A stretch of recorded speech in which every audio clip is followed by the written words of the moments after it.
Just Ash here. Today, we're going to be talking about censorship tropes. So, let's get rid of that. So, there is a bit of a backstory as to why I wanted to do this video today. Basically, a couple of weeks ago, I was watching the Tokyo Ghoul dub on Netflix, and I started to notice a couple of things that at first I thought were artistic choices, but quite quickly I realised that it was just a very heavily censored version of the anime. So what I noticed was some of the gorier scenes were being swapped, so they were in negative colours or black and white, obviously to cover up the blood.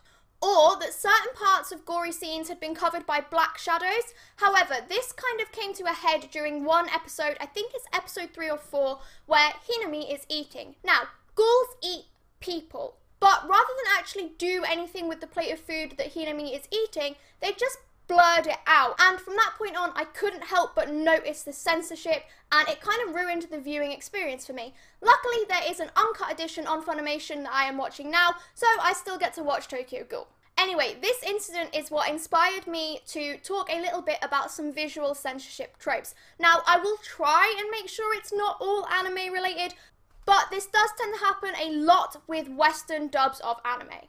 Obviously, there are really obvious ones like the censorship box or bar like I had at the start of the video, or pixelation. Now, these are so common and so obvious that they do tend to be played for laughs if they are used at all. The best episode of this that I can think of is the episode of Futurama that I really don't remember the name of, and I'm sorry, where the gang ends up in a locker room for some reason or another, and everyone has the little black bars over all of the appropriate parts.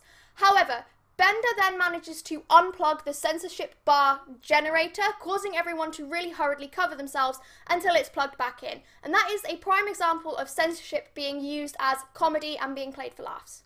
Less obvious ways of censorship can happen in universe as well, often with something being conveniently in the way. This can include things such as scenery being in the way, where a convenient tree or table or opaque shower door is blocking the bits that need to be censored, which is shown in the first Angelina Jolie Tomb Raider movie. And this can also be played for laughs as well, as there is a running gag in Austin Powers where the scenery that is used to cover the titular character up just gets more and more obscene as the movie goes on. Bathing or swimming scenes are also a complete nightmare for censors. Often there will be some sort of weird opaque steam, you know, because steam's opaque in real life. Or the characters obviously just really enjoy a bubble bath because they have got a thick, non-see-through layer of bubbles all over them. A digital bikini may also be used in scenes like this as well, particularly if it involves a public bath or a hot spring. Now, the digital bikini is where the censor has decided to cover up the nudity or the revealing costumes by simply drawing extra clothing over the character in post. This is most often used when cutting the scene in question would mean losing valuable plot information or would simply upset the die-hard fans of the program. It can also be used when simply cropping out the nudity with close-ups or panning shots would make the scene look weird and disconnected. However, this trope isn't just used in swimming scenes, as it can also be used to cover revealing costumes, which is shown in the dub of Yu-Gi-Oh! Where many of the humanoid monsters had their revealing costumes digitally altered when it came over to the West by 4Kids. That is also the same dub that simply edited out the guns and didn't replace them with anything, so these thugs walk into Seto Kaiba's room and just point at him, and it is the funniest thing that I have ever seen, and I'm really surprised I didn't notice it as a kid. Basically, any 4Kids dub is an example of censorship gone too far, and I may do a video later talking about it, but you can go anywhere on the internet and just Google 4Kids dubs, and you'll get a whole list of reasons why they're just so bad for censoring things. Obviously, there are also fourth wall breaking techniques that can be used. This can include things such as black blood, which is really prevalent on green band trailers or trailers that are shown during the day that have blood in them. This is where the colour of the blood is digitally altered to look black or brown so that it could be mistaken for dirt rather than blood.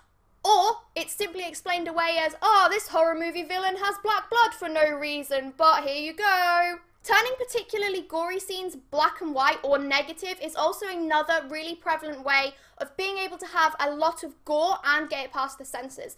This is shown brilliantly in Kill Bill. The whole scene is very gory, there's lots of blood spurting everywhere. It's very Tarantino, but it's filmed in black and white, which allows the director to be as creative as he wants and still get his idea across, without being too gory for the censor. Another way of getting around things is the discretion shot, and these come in a couple of varieties. They come in the sexy discretion shot, the gory discretion shot, and the vomit discretion shot, which I'm quite thankful for because seeing characters vomit makes me feel really, really ill. A discretion shot is where the camera pans or cuts away from the action, so you, the audience, still knows what's happening, but you don't have to see it. And that is it. They are the visual censorship tropes that I wanted to talk about today. Either way, let me know the worst example of censorship that you can think of in the comments below. I'll leave my personal favourite there as well. If you've enjoyed this video, please give it a like. Remember to subscribe so you don't miss any videos. And as always, pour yourself a nice drink and join me next Friday at 8 for the next video.